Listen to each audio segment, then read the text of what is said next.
About 3,000 people across Louisiana experience homelessness a night. That's according to the National Alliance to End Homelessness. Fox 44's Cindy Simone explores the relationship between mental health and homelessness in the capital region. Like, my crime was being depressed and poor.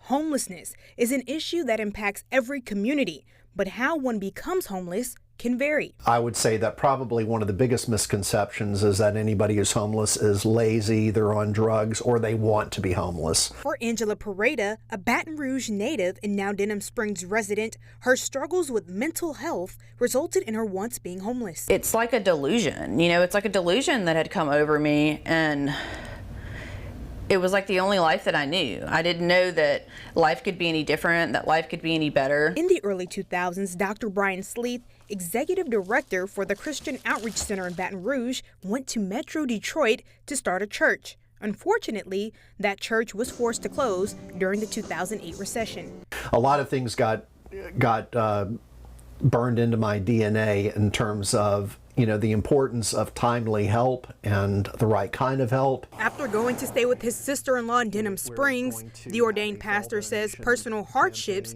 triggered mental health concerns within him. But I experienced my first panic attack and anxiety as a result of that experience. So I sympathize with the trauma that comes from homelessness. According to Sleeth, about 400 people live on the streets or in shelters in Baton Rouge. These people don't, most of the time, have family that cares enough about them. Sleeth says there are two types of homelessness: people who are physically sleeping on the streets and those who are temporary guests in someone else's home. The amount of people who are that type of homeless, it's thousands in the area, and it's hard to measure because you don't register in a system anywhere. By definition, homelessness is the condition of lacking stable, safe, and functional housing. But Sleeth says homelessness is more than just a lack of material resources. It's a feeling of helplessness, it's a feeling of hopelessness, it's a feeling of I've lost my voice.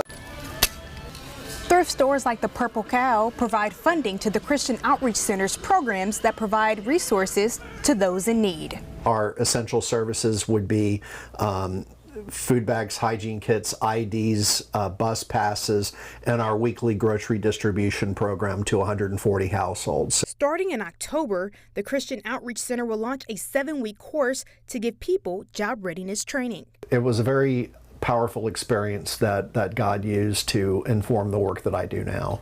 Cindy Simone, Fox 44 News.